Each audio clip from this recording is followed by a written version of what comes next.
ওম শান্তি। 19/1/2024 প্রাত মুরলি বাপ-দাদা মধুবন।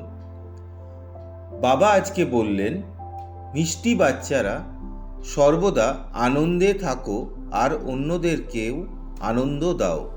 এটাই হলো সকলের উপর কৃপা করা। কাউকে সঠিক পথের সন্ধান বলে দেওয়াই হলো সবথেকে বড় পুণ্যের কাজ। আজকের প্রশ্ন, সর্বদা খোশ মেজাজে থাকতে পারে কে? খোশ মেজাজে থাকার উপায় কি? উত্তর, যে জ্ঞানের ক্ষেত্রে খুব সুপুট, যে গল্পের মতো করে ড্রামাকে বুঝেছে এবং মনন চিন্তন করে, সেই সর্বদা খুশিতে থাকতে পারবে।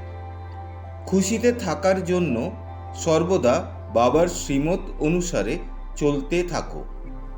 নিজেকে আত্মারূপে নিশ্চয় করো এবং বাবা যেগুলো বোঝান সেগুলো খুব ভালো করে মন্থন করো।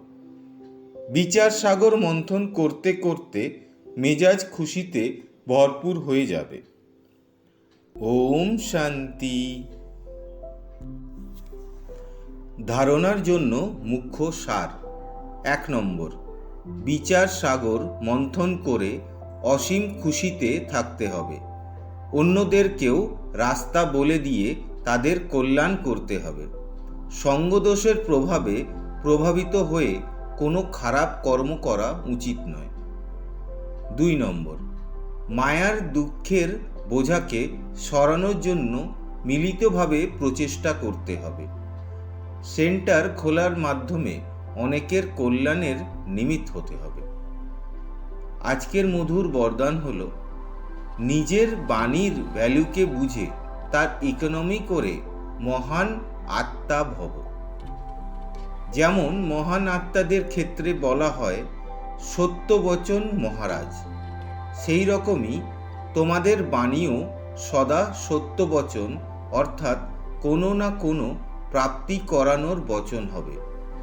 ব্রাহ্মণদের মুখ থেকে কখনো কাউকে অভিশাপ দেওয়ার কথা নির্গত হওয়া উচিত নয়।